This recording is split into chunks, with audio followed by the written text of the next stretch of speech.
we could beat Kerry in a challenge game. We were one of the best challenge game teams you've ever seen. Like, we were excellent. And you go in then with a false confidence, and then suddenly you lose to Westmeath in the first round of the Leinster Championship. The GAA Hour is sponsored by Paddy Power. For exclusive content from their GAA ambassadors and other high-profile contributors, check out news.paddypower.com. So at the risk of repeating myself, lads, Croke Park is going to be half full this weekend for Dublin and Meath. Right, we are not going to spend too much time talking about this because we're talking. So they're expecting 40,000 for Leinster final. Last year's final was 41,728 against Laois, which I'm very surprised that Dublin Meath can't. I know this is just the Leinster Council predicting. You'd imagine they would predict a bit higher on the side for not to have this bad PR, right? They would hardly be predicting on the lower end of the scale, would they? Or are they going exactly honestly? So, like, I mean, that's obviously disappointing. And here's some quotes from John Horan last week. And I meant to talk about this last week, or I don't know when we were talking, but I only saw the quotes when we came out of the show. And we've complimented John Horan a lot on the show here recently, and he's going to try and fix the fixtures, fix all the structure. They have a blank canvas to work with. There's no restrictions on what they can do.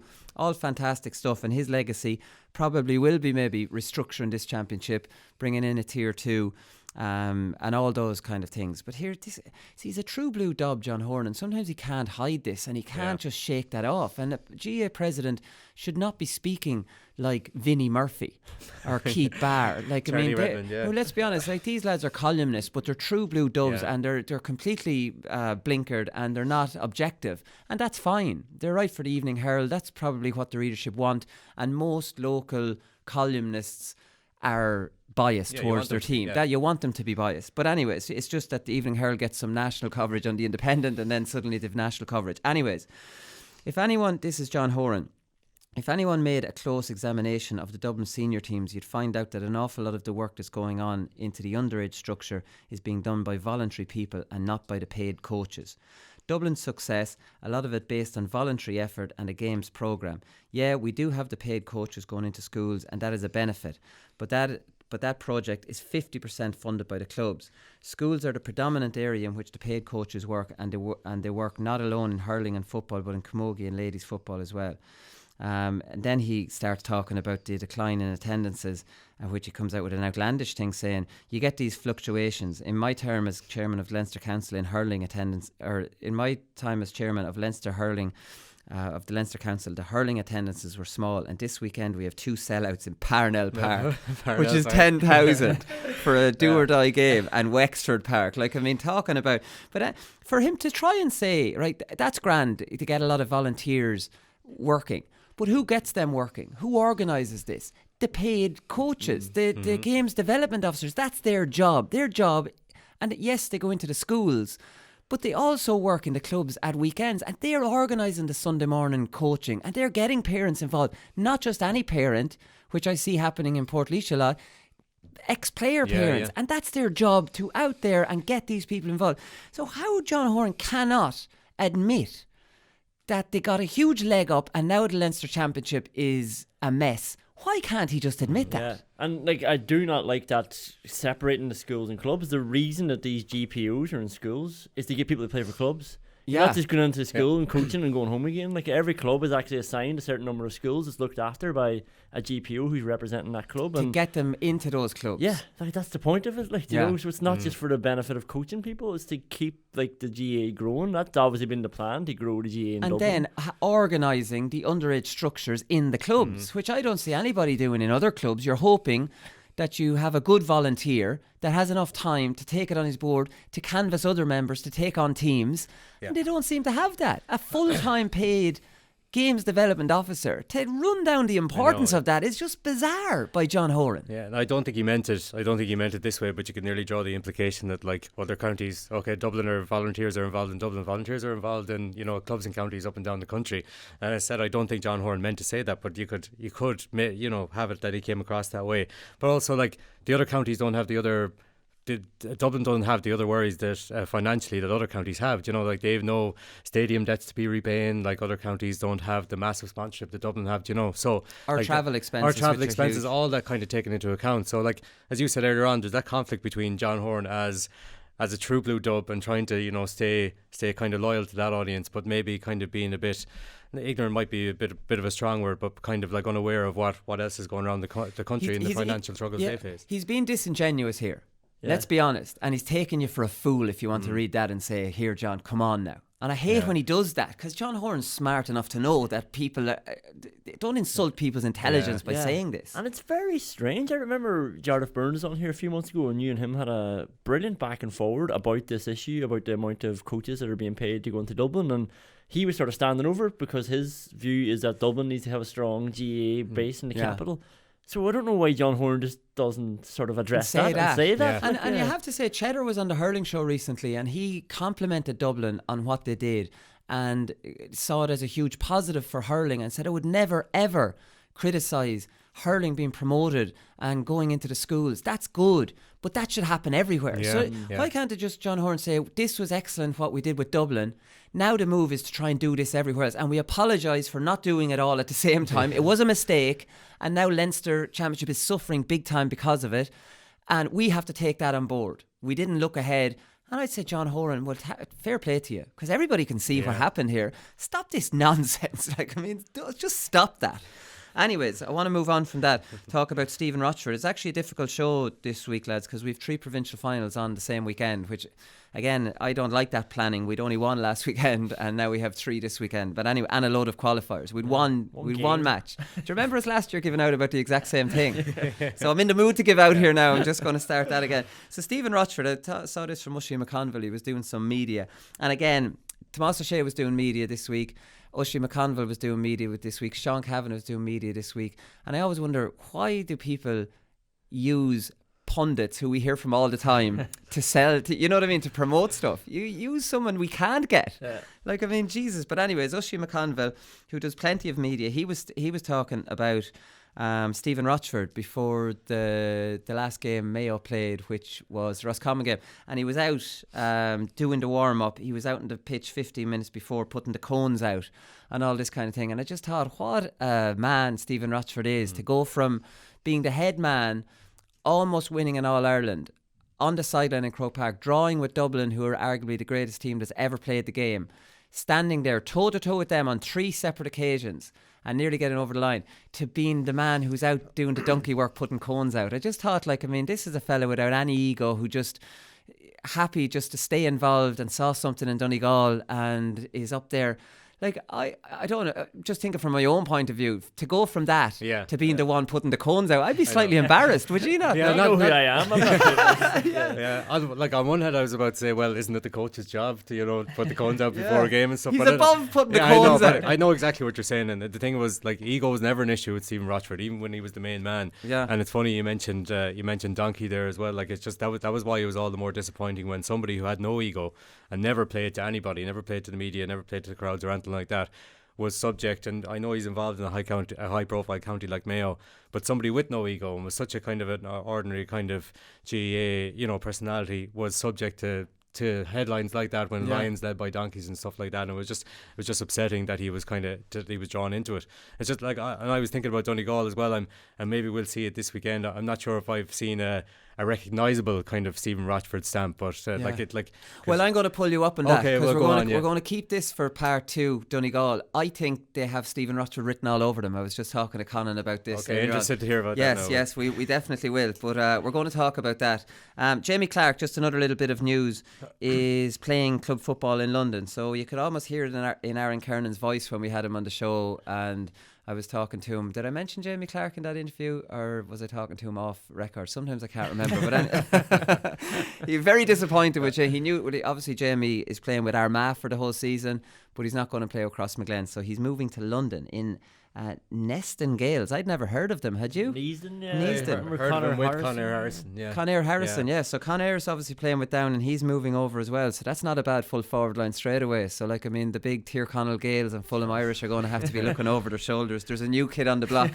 So Jamie, very kind of unfortunate really when you think about the O'Neills and Crossmaglen coming again, that Jamie's not around for it, because there's another All-Ireland in that Crossmaglen team, but he's obviously, we know what Jamie Clark's like. He likes football, but he likes to get away from it as well. I just know them from last year when they were in the final, and Conor Harrison was on a stag do. Might have been his stag do in Ibiza, and he came back for the game and then flew back out again. So Right. For the love of the club. That's right. Yeah. So Conair's based in London then, is he? Yeah. Right, and he just comes home from for That was down like as well. a 5-day stag do or something, wasn't it? Yeah, They went over like a Thursday. Thursday, came home on the Thursday night or Friday, played the game on the Saturday, went back on the Saturday night. Yeah. So, you know, it was great. But like, how many people are able to go on a 5-day stag do to a beat? Yeah, and not too many inter-county players anyways, or GAA players in general. So Peter Keane is talking about Cork. And I just thought it was interesting in that I've been hearing this about Cork as well. Oh, they're going well. They're winning they're winning a lot of challenge games, and they're flying it, and all this kind of thing. So they've beaten Limerick.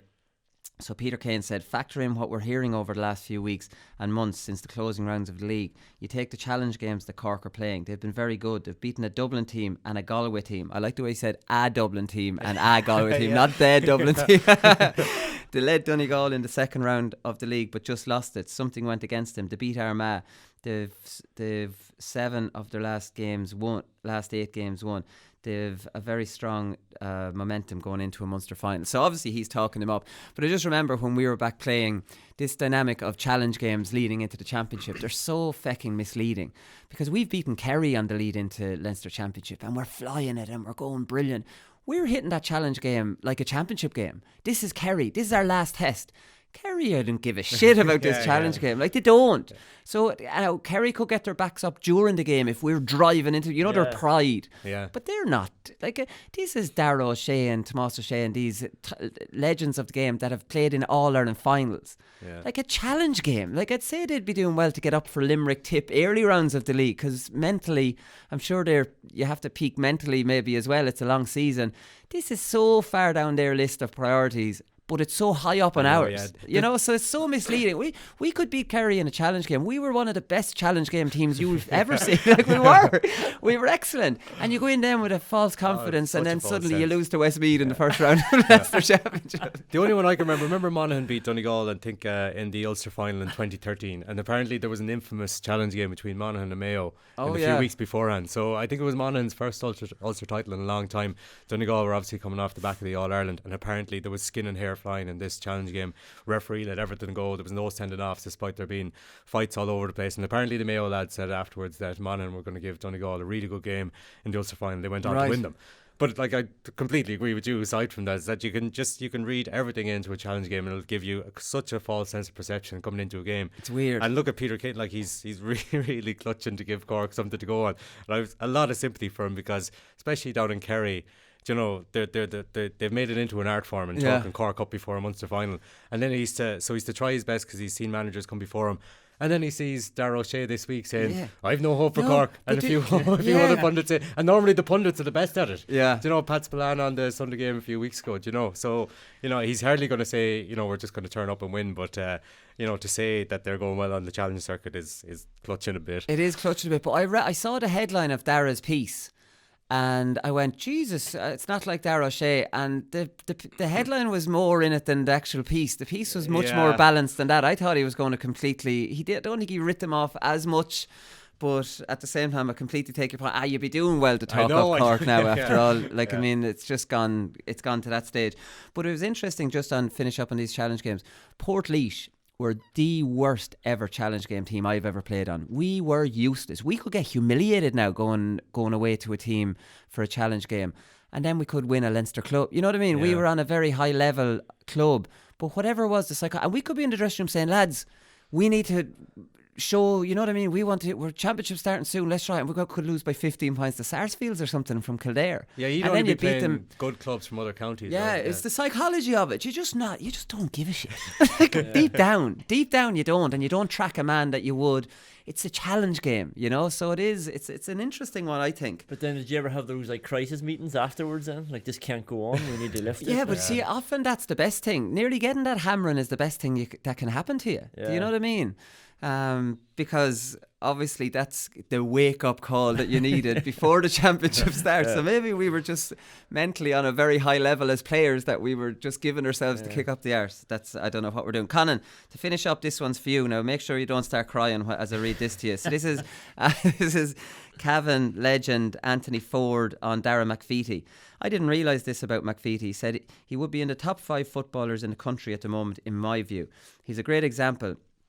Now, here we go. He wasn't a first-choice minor or under-21 when he came in. Can we get some music over but the top? He had an unbelievable willingness to learn and listen. The one thing that struck you about him was his attitude. No matter how many times he suffered setbacks, he came back fighting the next day. Didn't make minor or under-21. Oh, stop. Listen to your coaches. You were obsessed with players that didn't make minor or Did he under make your 21. team of the best players? No, I didn't know. I didn't know this. You need to revisit this team. Listen to your coaches. All right, we'll come back and we'll preview some of the matches.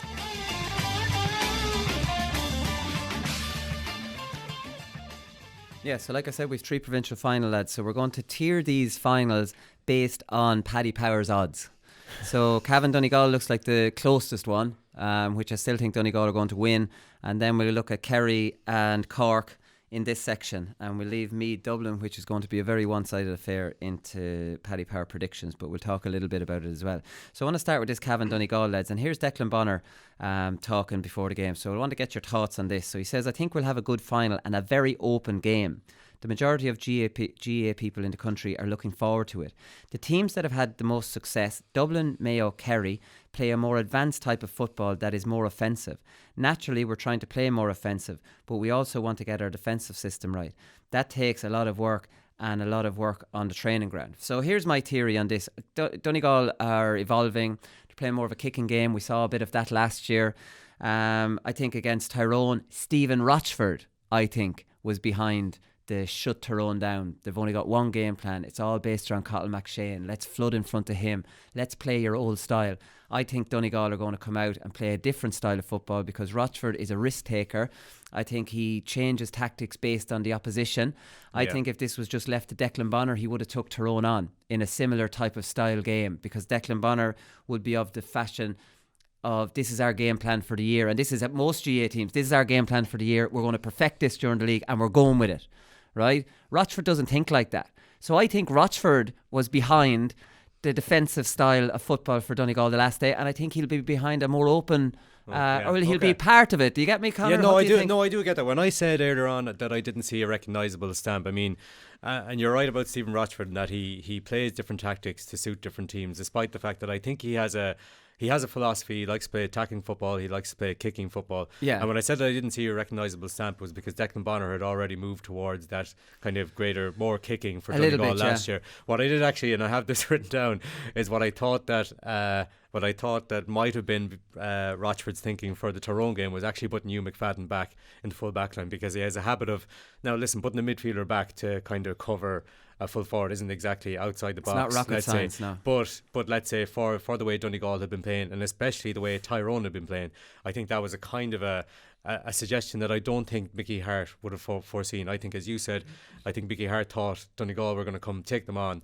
whereas Bonner and Rochford completely turned the tables on them, played Tyrone at the game that they used to be good at last year, and completely destroyed them. 4 points was generous on Tyrone in the end. So that's why I say that, and I agree with you. I don't think like Cavan might put Garrow McKiernan at the edge of the square the next day, but I don't think Hugh McFadden is going to be going back there and doing the same. Hugh McFadden behind McKiernan and Neil McGee in front of him like they did with Colm McShane. So that's why. But I think you're right. I think that Rochford will probably have an influence in those decisions that you might not be expecting until you see them on the pitch. Yeah, I do. I think you're right. And McFadden's always there if needed. I do think Garrod McKiernan, I think, while we didn't see that replay, he spent a lot of time in full forward that last day, so Cavan were mixing things up a little bit. So Donegal have that option to drop McFadden back, but whatever about dropping McFadden back, they won't drop bloody Jamie Brennan back. You know what I mean? There were so many of them swarming back in. It was a throwback not just to Tyrone tactics but to Donegal tactics under McGuinness,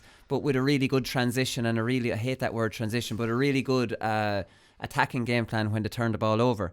So, I think they will. I definitely think we'll see a different Donegal this weekend. Part of me thinks, we'll see the same. So I was coming in, Really? and I agree with you about Stephen Rochford, and I think he was spot on to do that against Tyrone, and I think he'd probably be smart to do something similar again against Cavan. If you just looked at the Armagh game, like, and I know we saw the highlights, but by all accounts Armagh went man for man, and that seemed to be their undoing, because Cavan, like, we don't know exactly what they're doing, but they're good at moving people around and using the space and vacating space, and therefore creating more space. So I think Donegal might be wise to sort of try and shut that down. And if it's McKiernan or McVitie, I think McFadden sitting in front of them will either close them down or force them to go out further out the pitch, which is what Donegal will want. So I think it might be something a bit similar. Yeah, I don't know. I think that they swarmed the defence the last time because of Tyrone's very obvious kicking game in and around McShane. Cavan don't have a very obvious kicking game. Cavan have a kicking game based around McVitie, getting out in front and maybe working a little bit off him with runners. And they do pile players forward. I think that's the difference between Cavan. They've no problem, like their sweeper, Mina. He is an excellent sweeper, but he gets forward to great effect. You know what I mean? So I think when you're analysing Cavan, it is difficult. I think McVitie's very important to them for that kick pass option, maybe Madden's movement as well. But I just think they defend as a group, and they pour forward as a group as well. And they've got great footballers. Like, we're remembering Cavan's players, the majority of them have come through that Ulster under-21 dominating side. So, like, I mean, you're not looking at average players. You're looking at top quality players coming off 4 under-21 teams, and they're pouring forward. They're very good attacking wing backs. You've got attacking wing backs pouring forward. You've got attacking midfield. You have McKiernan pouring forward. You have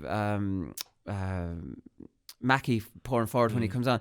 They just seem to be all out attack when they're attacking, and they seem to be able to blow a team like Armagh away. They won't be able to blow Donegal away with that style. They're just not as good as Donegal. Conor made a good point there, though, about Cavan kind of moving people around, and this is why I think that Donegal probably won't be able to put Hugh McFadden back there. Is what I noticed about Armagh is that different players for Cavan occupy the full forward slot at different times. So Garrod McKiernan, who I think we might get to this, but might have to spend more time around midfield, because I think Donegal will be stronger there.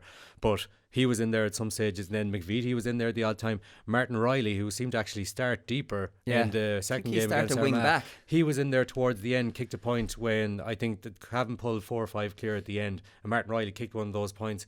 Haven't been in the full forward position at the start, and then turned and kicked the ball over. So that's what they moved. That it's the same with Moyna. Like, Moyna 1 minute could be sweeping. He mightn't necessarily be sweeping in the next couple of attacks. He might be waiting in the pocket, and what he's really good at, loves a kick off the outside of his too boot. much. He likes it too much. A bit too much. So he kind of sits in the pocket and kind of slices it over from 45 yards. So I think that's what Cavan have. Mickey Graham is really good at that. I think Tyrone, and like Mickey Hart will have realised immediately afterwards, they were way too predictable in that kicking game towards McShane. I think Mickey Graham will try and surprise Donegal as much as possible by continuing that movement to people. But it's McVitie or Riley are the ones to play full forward. Garrod McKiernan is who Neil McGee would love to see coming down. Anyways, do you know what I mean? And McFadden, they can't do that. I agree. Garrod McKiernan is better served around midfield, where Donegal have big, huge men. But I would, McVitie definitely be in there. But Martin Riley, McGee doesn't want to be ran around the place. Do you know? And they wouldn't have the same temptation to play McFadden in there if McVitie or Riley was. You know what I mean? They have to play a smaller man in there for me. Yeah, I think so. And just wondering though, does Paddy McGrath pick up McVitie, or maybe that's why they end up trying to put 2 inside? If that's what Mickey Graham's thinking, does Riley go back in? I know he wasn't that effective against Armagh, but if you put Riley, it has to be 2 small men. Yeah, and then you're right. Then McGee has to pick up one of those boys, Riley or McVitie. Because McGrath could probably pick up one of them and do a good job. Yeah, now Neil McGee has marked Jamie Clark in the past. There's no guarantee you'd put Paddy McGrath on McVitie. I think they trust Neil McGee to be able to mark these good fellas. But McVitie has a bit more strength than Jamie Clark has, doesn't he? He seems to have a bit more of a bull in him. He's just physically stronger than Jamie Clark, and faster too. Yeah, some of the points he got against Armagh, he had to shake off 2 or 3 fellas before throwing them over from 30 or 40 yards. But just going back to Stephen Rochford, I think that Stephen Rochford liked to do for Mayo in particular was assign man markers to the opposition's danger men. So obviously Lee Keegan was the obvious one, with Quinlivan for Tip, whether it be Sean Kavanagh for Tyrone, Paul Murphy, Paul Murphy, and even Paddy Durkin. I remember marking Peter Hart, marking Shane Welch the odd time. So if Rochford is going to have an influence, he might decide to detail people, whoever they're going to be, to detail people to Martin Riley, to McVitie, maybe Garrow McKiernan. I would say that might be about it. Yeah, no, that's it. They're the three main. They're the three main fellas. Here's the thing with Donegal. They have plenty of pace. This is the thing, and you need pace to provide a bit of a punch. We saw Shane Walsh coming out for Galway in the first half the last day, and just going past a man and getting that overlap, and suddenly then another lad's coming off his shoulder and you're getting through. Whereas you're not getting through by just having players who are not brave enough to go on past his man and you're just throwing it to the side. Then it's a boring game. Someone has to take it on the responsibility to go, right, we're on the outside here. How do we penetrate here? And the lads with pace can penetrate. So Owen Bon Gallagher can penetrate. Ryan McHugh can penetrate. Jamie Brennan is excellent at penetrating. Yeah. You know what I mean? Then you have these fellas, McGee in midfield and Murphy, they can penetrate in a different way because they're such big, physically imposing players. So Donegal have them. That's what's really important, because no matter what way, I was wondering about teams, you have to have two attacking game plans, right? So you have to have an attacking game plan when you turn over the ball. What's our attacking game plan? Do we have the link man to move it down fast through the foot? Do we have to work it through the hands? Working through the hands for me is outdated, because Cavan will be smart, Donegal will be smart, they'll be on that turnover immediately. Moving it through the foot, you'll get joy, right? So that's one attacking game plan. The other attacking game plan is, and you have to do walkthroughs of all this, I'd imagine they're doing. The other attacking game plan is when there's 12 men inside the 45. And inevitably, in every game, you're going to face that. So how do you deal with that? You deal with that with the Bon Gallaghers, the Ryan McHughes, the Jamie Brennans, fellas who can punch those holes. Without having those players to punch those holes, you're gone. You're gone. From that point of view. I'm not sure do Cavan have the same kind of pace to be able to punch those holes as Donegal have? Yeah, that's probably a fair point. What Cavan have, I think, is they're all very well coached. It's very obvious that they all do the right thing, but sometimes I think that's almost to a fault, where they're throwing it off too much and there's nobody trying to sort of make any inroads sometimes. And I think Owen McHugh as well, you left out there. I think that's what's making Michael Murphy look so good now at the minute. I don't even think Michael Murphy noticed Pádraig Hamsey the last day, but it was because there were so many Donegal players punching holes, and then Murphy can almost play sort of secondary and come on late and punch the hole or throw it off again, and it wasn't all relying on him. And Cavan, they are doing the right thing, and as I said before, they're moving into space. They're leaving the space in the full forward line, and somebody else, I think Jason McLaughlin went in there he was the cornerback.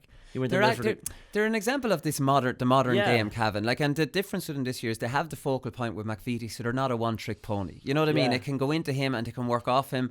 I think they're more comfortable with a running game, Cavan are. I think that's what they're best with. They've got fellas that are very comfortable on the ball. But do you think Donegal have a better running game? Well, there's no team better. There's no team more comfortable on the ball than Donegal. Even though Fermanagh, I think, weirdly enough, for a lower tier team, they're very comfortable on the ball. But Donegal are the masters at hand passing games, right? Yeah, and especially going back to the Fermanagh game in particular, when they met that Fermanagh wall, maybe about 50 yards out, not only had they kind of punching holes, and when let's say the likes of Ryan McHugh or Owen Bon Gallagher, immediately, I've never seen a team to play on the loop as much as Donegal against Fermanagh that day. Now they had to, because they knew that Fermanagh would set up a screen, any amount of men behind the ball, and then it was just I think it was the second half against Fermanagh in particular, they had fellas kicking scores from 40 or 50 yards, but it was all as a result of somebody making that initial burst and then drawing a couple of men and then somebody coming on the loop. Paddy McBurdy is the best at it, but Jamie Brennan was quite good at it as well.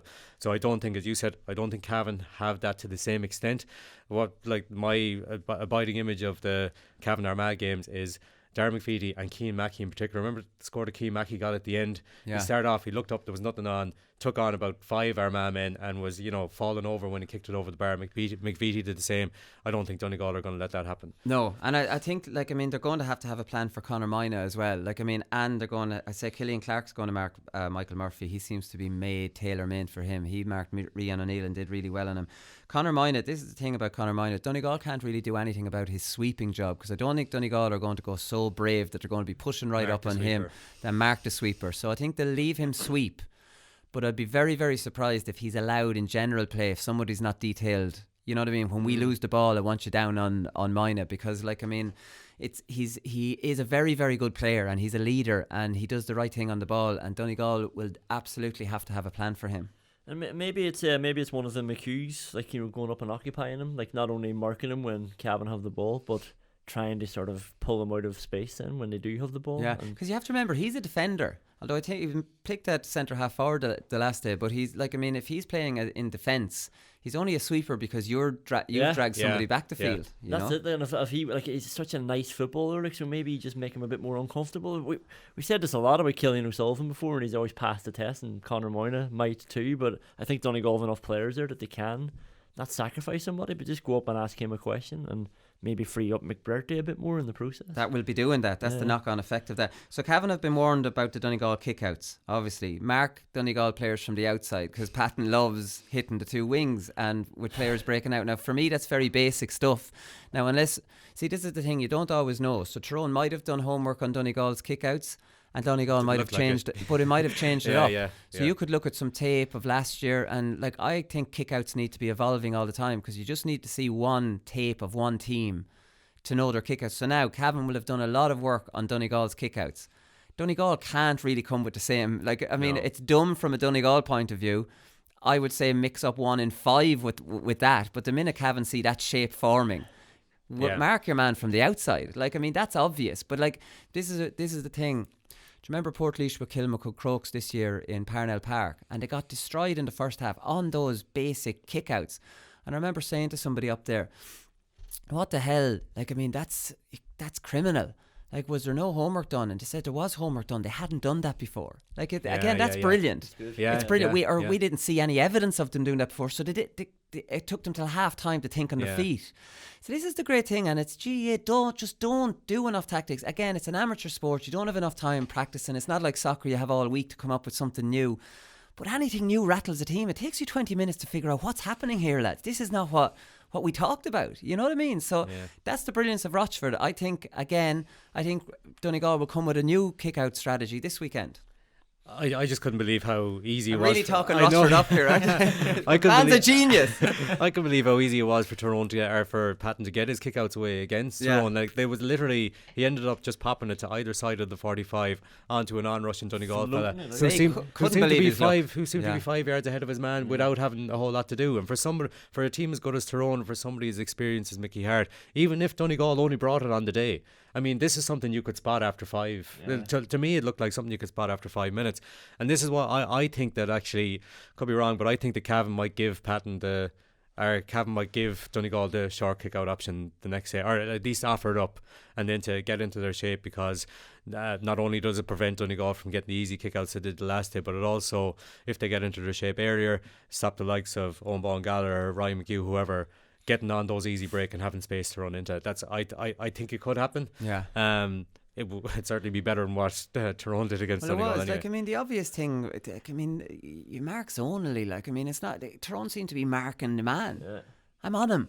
Will he going to break over there? Like, you know, I don't want to slag, I don't want to make little of Tyrone, but tactically, in this day and age, very strange at the very highest level to see that. And it's such a kickouts. Again, we're repeating ourselves, but like, an opposition kickout is one of your best chances to attack. So it's very strange that you wouldn't just sort of have, as you say, zonally, like, even overcommit like Dublin do, like the best teams all do. Kerry and the great thing, we know the great thing about zonally is if a kick goes astray, you're not being marked. And like, you can't be marked because the defenders are actually, you're standing in a zone away from them, you're having it, and you're teasing them, and they work.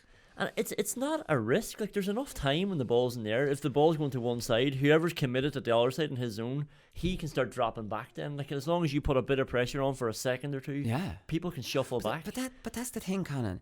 A zonal marking system from kickouts, the only way it can be caught out is to the full back line, because the flight of the ball, by the time it gets to the half back line, the zonal man should be on top of him, swallowing him up.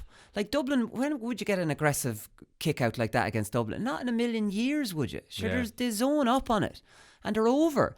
I remember actually playing with Parnells one day, and I can't remember the team we were playing, but it wasn't even a Division 1 team. And I remember Cluxton in goals, and he was floating into the half back line. And by the time they had landed on the half back line, our half back caught it, and there was 3 players around him.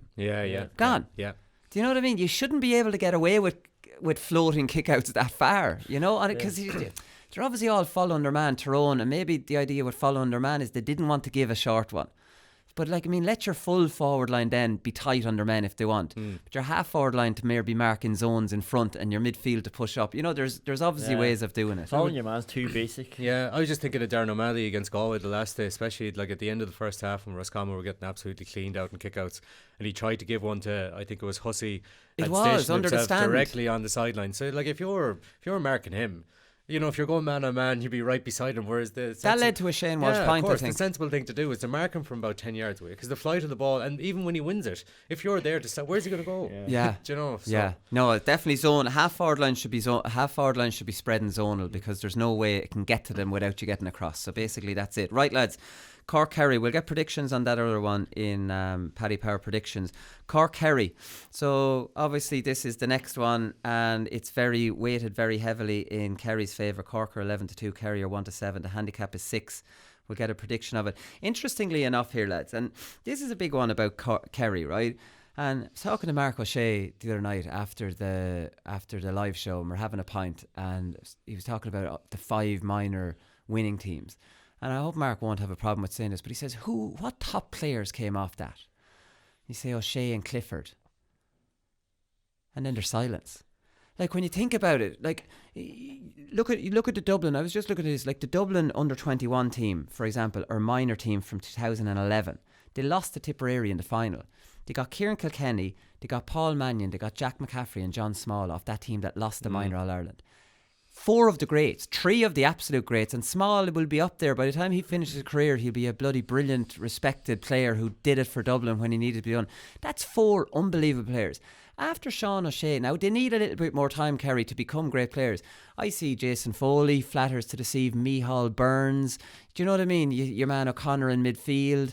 You have a whole lot of lads samey. They're all right, but are you looking at them being like great players? I only see 2 young players in Kerry that have come through that are looking like great players. Well, they did have a Gavin White maybe could turn out to be a really good player as well. But these are good players you are naming though, like Dara Moynihan's another one. Like, it is only Dara Moynihan, yeah, but like, I mean, they're only let's not put him in. I know they are, but Mannion, Kilkenny, McCaffrey, they were in the Sean O'Shea, Clifford. They were doing it straight away. Like, you knew these lads are going to be great. Like, these are a great influx of players.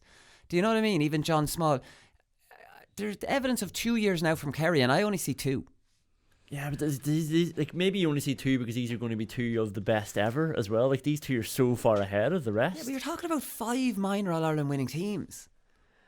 There should be 3 stars in all of them. Yeah, it's the 2011 team you're talking about. Like, I'm just trying to think when Kieran Kilkenny and Jack McCaffrey became, you know, established. 13, their very first year, they were brilliant. Now, the All-Ireland semi-final, they weren't great, but like they were only 18, 19. Kenny started against Mayo in the semi-final in 12. Actually, he was brought in late. Actually, and he then was only McCaffrey minor. was Young Player of the Year in 2013, if I'm not mistaken. So I'm just wondering how long you're willing to give players like this to establish themselves, because Clifford is once in a generation, and Sean O'Shea isn't far. Well, no, he's a bit far behind Clifford, but it's just like I think these are. I think I kind of agree with you, Conan, that these are really good. They are very good players, and they're like trying to get into a team like Kerry mightn't be as good as they kind of traditionally were, but I'd be willing to give, cut them a little slack and give them a little more time to prove themselves. Okay, well, that's fair enough, but look, I'm just pointing out that if they're going to have to challenge Dublin, you want to see some more. You need some more legendary players. Like, look at the Kerry, great team, legendary players all over it. I do accept the time thing.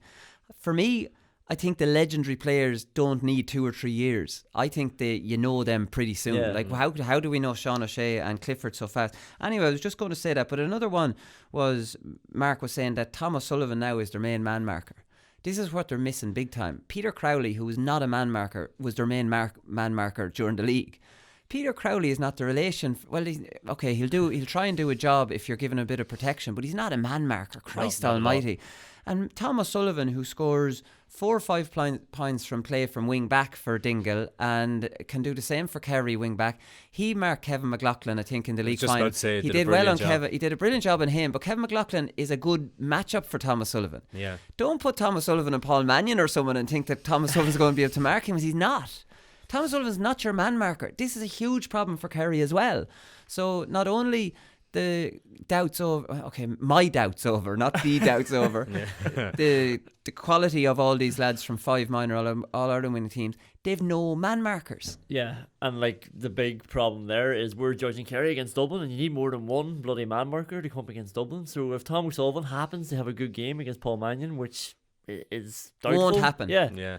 Then what happens with Cormac Costello and Kieran Kilkenny and the rest of them? Can they match up with these boys? I don't think they can, and that's always the worry that's going to come back to Kerry. Yeah, like they are always, and by their own admission, they're going to be judged on can they win in All Ireland or not. And Dublin is the standard. And look, Jason Foley, they've been talked about a lot. We've been waiting for him to be the man marker. Everybody in Kerry thinks he is.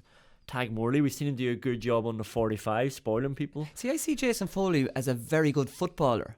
Yeah. But the good man markers or the good full back lines aren't as good as it. Like, he's an excellent footballer, but I don't know if he's a tight man marker. He's a full back. He's more of a loose player that's very good on the ball. That's how I see him. And so if you look at Foley, Morley and O'Sullivan, is that enough to stop the best full forwards?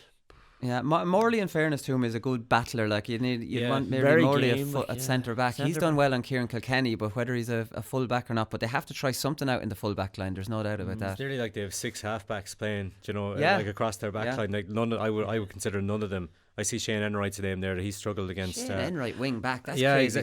He's had some struggles in some of the big games they've had the last few years as well. The problem for Kerry is that they're not going to get found out until Super 8s, and then probably at that stage it's too late, because they'll be comfortable enough over Clare. I expect them to be pretty comfortable against Cork, and then, as happened last year, they come up against better teams, and then they don't have time to fix it because the games are week on week, and there doesn't seem to be any clear solution to those man marking problems that you're on about. No, there definitely doesn't, and you're right. That's when they're going to find out. But they're definitely issues for Kerry. There's no doubt about that. Whether Cork can do anything about it, I don't know. Brian Hurley back in great form. Him and Mark Collins will play inside. Paul Kerrigan's picked in the corner. He was picked wing forward the last time. John O'Rourke was in the corner and he came out. So we'd be fairly sure that Paul Kerrigan is going to have a drifting role on Saturday night, and leaving Hurley and Mark Collins. You've got Kerrigan, Brian Hurley, Mark Collins. You've Rory Dean, who I think is really good, and then you've 2 working wing forwards. Like, they should be able to do all right there. Do you know what I mean? Last year, and their manager Ronan McCarthy was right in saying this, they were destroyed under kickouts. Kerry did that aggressive press that Fitzmaurice loved. Whether Peter Keane wants to do that or not, I don't know. But Kerry just pinned them in like what Dublin would do to a team and just destroyed them. So it'll be interesting to see whether it's always gas. That was in Fitzmaurice's last year, where they were just kind of peaking at that time. You think Kerry are going well. Now you're kind of setting it back a little bit. Some more new young fellas. I think Fitzmaurice was an outstanding manager. I think that he'll be missed. It'll be interesting to see how Peter Keane approaches the Cork game. Apparently, I was reading from Colm O'Neill. He's on about this kind of go for it, and this is very kind of loose term. Nobody really knows what go for it means, because most teams want to go for it, but they go for it maybe in different ways. Some of them in a very negative way, hoping the opposition do something, and the other maybe force their hand. So he's on about going for it, the same as they did against Limerick. We weren't totally open at the back, but they weren't overly defensive. In the first few league games, they were sitting back, trying a sweeper, which probably isn't Cork style. They weren't sure how to play it, and it probably cost them in the latter stages of the league. So according to Colm O'Neill, we wouldn't have seen an awful lot of Cork's games. So they played the sweeper early, which we were aware of, and then they've abandoned it, and they didn't play it against Limerick. And it's whether they play it, I suppose, this weekend. So it's hard to know. Again, I always think the idea of bringing back a forward to sweep is madness in this day and age, because John O'Rourke is just going to give you a sweeper, because he's going to kind of be dropping back, and there you have your sweeper. Yeah. And tell your wing forward to pick up John O'Rourke, and leave them a spare half back, and maybe tell your corner forward to push out on him. Then if a spare cornerback, and you're hoping that cornerback is the cornerback that doesn't like attacking. Isn't that how it goes? But bringing back a forward is outdated, really, right? And it's much easier to go for it against Limerick as well than it is against Kerry. And that's not disrespecting Limerick. It's because it's easier to win the ball in midfield. You have more dominance. You're further up the pitch all the time, so you go for it naturally. Like when Kerry are strangling you and you can't get out of your own half, then it's different. It's about what they do. Then, and I just, to be honest as well, I actually would just prefer a sweeper in front of David Clifford and Paul Geaney and Sean O'Shea and Stephen O'Brien. Like, Jesus, you need an extra man there. Oh, you do. Well, but you need your centre back to drop, and you need your wing forward to pick up the John O'Rourke type thing. Do you know what I mean? You were talking about bringing a forward back to do it. I'm talking about maybe McSweeney and O'Rourke staying back in the 45. Like, yeah, doing a bit of extra work going forward, but maybe keeping the 4 up, but keeping those 2 back as extra halfbacks and trying to just tighten up that 45. Yeah, because Kerry don't like that running game anyways. Like, I mean, the important thing as well, obviously, which Mayo did brilliantly and David Clifford has mentioned this too.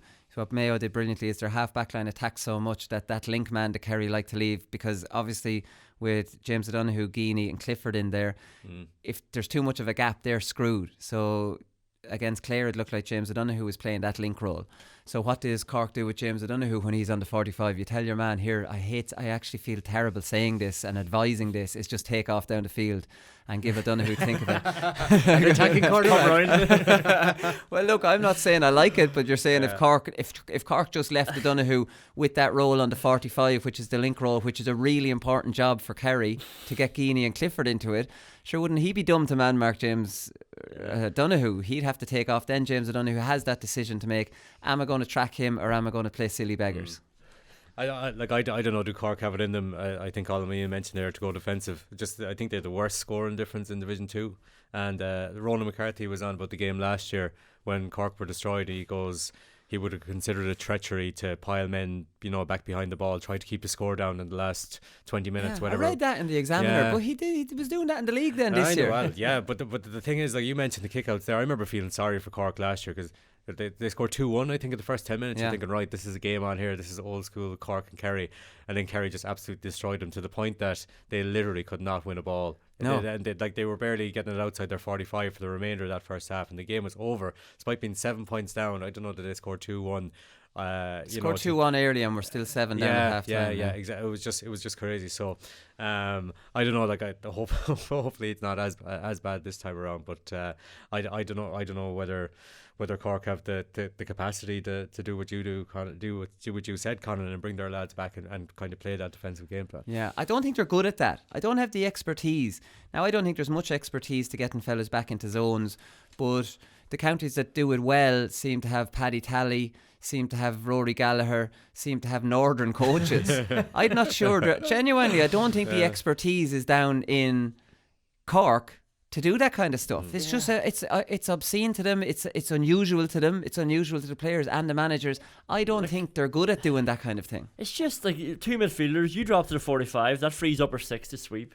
Wing forwards, work your bollocks off and get back behind the ball. And like shore up, push out. Don't get stuck in the 21. Push out to the 45. Put them under a bit of pressure.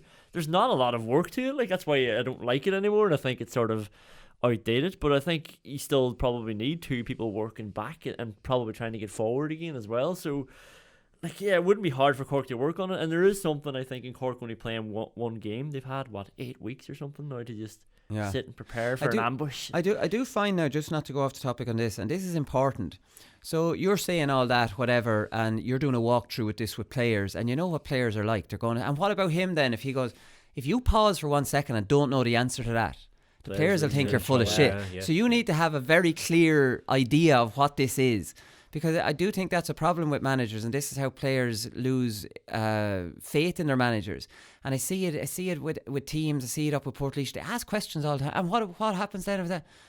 The minute you hear a pause or whatever, sure, this lad doesn't have a clue. This is what could be said then in the car. Sure, he didn't even know the answer to that. Sure, because some players won't really want to play like that. So they're only looking for an excuse to say, well, sure, if I leave my man completely free, am I going to...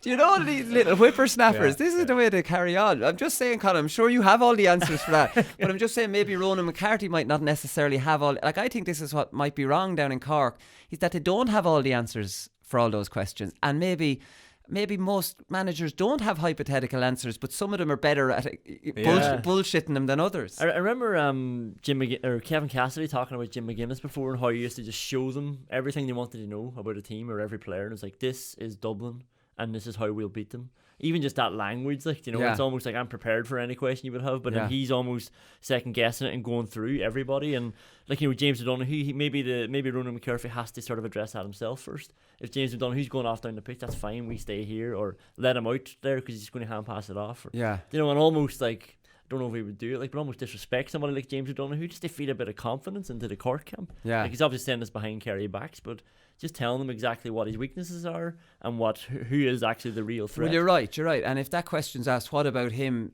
McGuinness would say, well, I've watched 3 videos and he doesn't actually go forward. Yeah. Do you know what I mean? So you just leave him there, or what?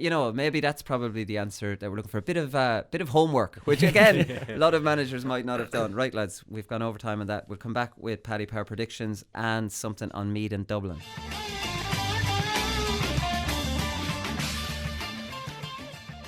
Paddy Power predictions, lads. We'll get a quick prediction on Cork, Kerry and Donegal, Cavan. Cork, Kerry handicap is 6. I presume that's what we're looking at. I think Kerry are going to beat the 6. Conor, we'll go to you. Yeah, Kerry to beat the handicap, yeah.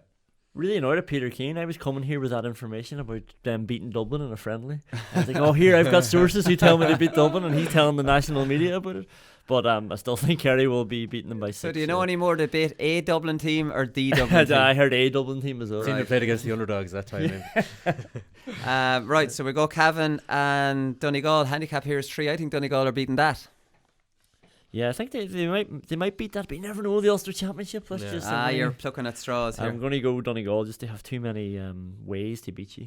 Yeah, I thought 3-1 was harsh enough on Cavan, to be honest. Cavan are 3-1 to win, I think. But if they're 3-1, the handicap should be a bit more than 3. Maybe. I was thinking that. But if the handicap is 3, I'd go for Donegal to beat it, but not by much more than that. I had to laugh at all the people coming out talking about the provincial championships when Roscommon won and they're alive and well.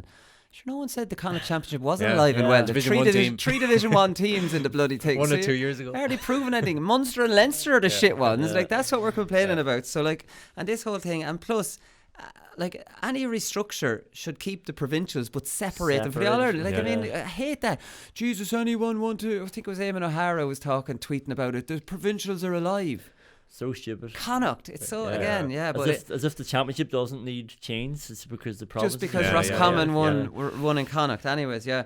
So, okay, so we've that done. So, the Leinster Championship then, lads, obviously a bit of a waste of time predicting who's going to win because Dublin will win this. They're 1-50.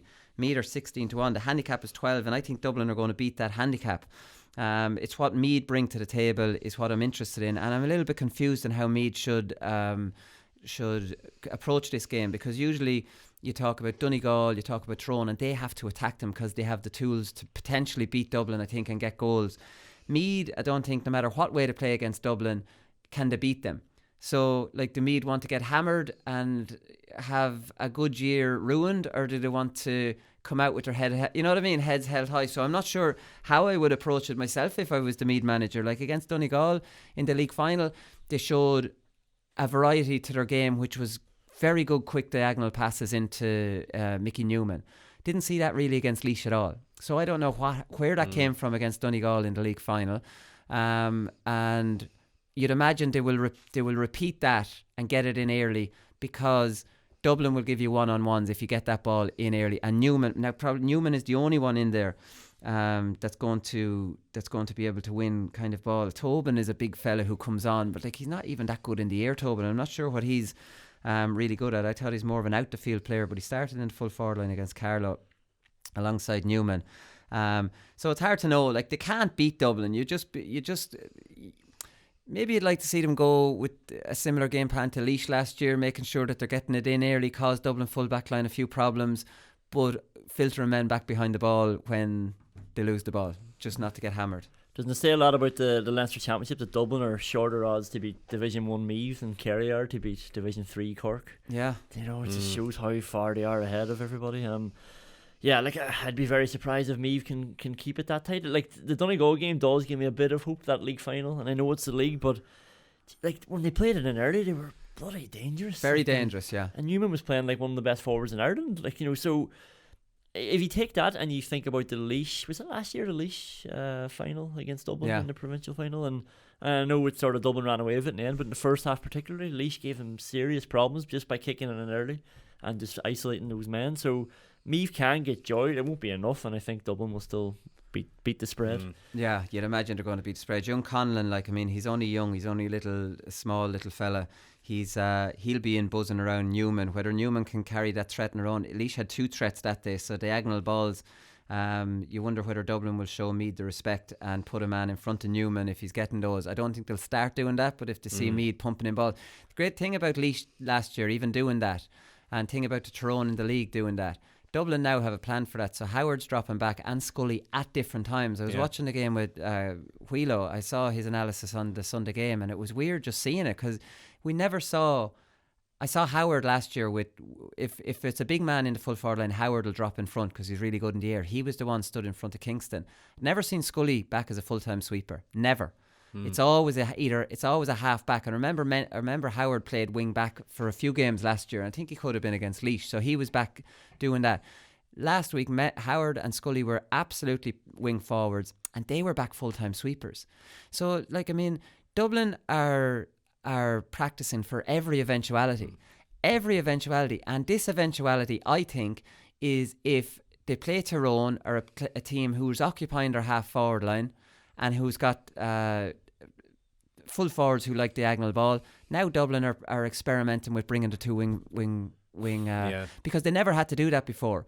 So we're looking at Tyrone. They might have had that night in Croke Park, they had Sludden and Hart playing lovely little diagonal balls. So McCarthy and whoever's John Small or McCaffrey have to follow them now. So now it's not as easy for them to free up, you know what I mean, the full-time sweeper. So I think that little warning in the league has Dublin now.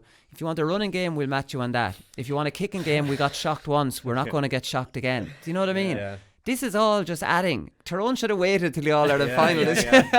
Well, didn't they do it? They threw Colm Cavan in for the last 15 minutes, the All-Ireland final last year. Howard goes back in and catches one of the best fetches of the year, just in the last couple of minutes. And the thing about Howard's unbelievable in the air. Scully's not bad either. But the thing about the two of those lads is that they're absolute machines, and there's no problem to them being able to get back and sit in front of a full back line, whatever, and then a couple of minutes later be on the end. That's it. They're way back up the field.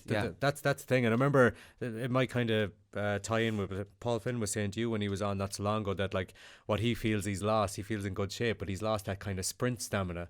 So to keep the repetitive sprints, kind of, that's what he always felt he was good at, and he was such a brilliant 10 for Dublin for years. That's what that's the standard for being a Dublin half forward. You have to be that fit, and you have to be able to keep going, and that's what Howard and Scully are able to do. So while I like the idea, while Laois did it to an extent, while Tyrone did it in the league, I like the idea of posing that aerial threat to Dublin, but I just fancy them to solve it immediately, and just then get enough possession of the ball that before you know it, you're 8 points down and the game is done. It's happened to Kildare, it happened to everybody basically. I don't know. I like what I'm seeing about Meath. They're definitely progressing, but not to the level where they can put it up to Dublin, even threaten the handicap, I would think. No, John Small as well is tailor-made for Cillian O'Sullivan, who outside of Newman is their best forward. Brian McMahon will be buzzing around the place, but I just don't see enough. I don't see enough danger. Midfield will probably be able to break even. Menton's a good battler at that level. Probably wouldn't be able for Fenton. Flanagan's decent, rangy kind of player. And I can see the Meath full back line having all sorts of problems. McGill is an old-fashioned full back who's a battler, but there's none of the Dublin full forward line old-fashioned in any way. Costello, Mannion and Callaghan, their movement's going to be too young. Gallagher in the corner for Meath is probably a little bit small. Lads, I don't want to be in any way disrespectful to Meath, but if they beat that handicap, they want to be delighted with themselves. Seriously, they really would. So we're all agreeing on that one. So let's have a quick run through the qualifiers here, lads, and we'll get the odds and our predictions. So Antrim and Kildare is the first one here on my list. Antrim are 13-2 outsiders, and Kildare are 1-10. 13-2 outsiders for a home game against Kildare. Who did Antrim beat Louth away the last time? I think that's a very good price if you ever wanted to throw one little sneaky upset. Kildare 1-10, unbackable, but away. I'm going for Kildare, but Kildare have struggled over Wicklow and struggled over Longford, and they, that one of them was in O'Connor Park and Dr. Cullen Park, not as far up as you'd have to travel to play Antrim. I think this one's at Corrigan Park as well. This game's at Corrigan Park or nowhere, so it's a bit of a victory there for Antrim, where they were appealing to be able to play in that, and it's in a tight club ground, Right. So there's a bit of a siege mentality there, and I think playing in a club ground in North Antrim will help that as well.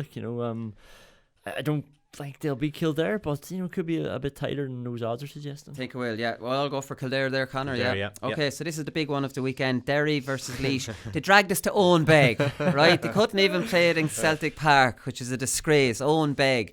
What's going on there? Into the mountains, see how you like that. Into the mountains. The psychological warfare has started already. Bringing us to the mountains. This is a very evenly matched game. It's a really, really difficult one to call. Like, you'd be edging towards Laois. Paddy Power actually have Derry 8-15 favourites and Laois 15-8. I wouldn't see it anything like that. Laois have been in Derry. They were both in Division 4. Laois worked themselves back to Division 2. Derry have worked themselves back to Division 3.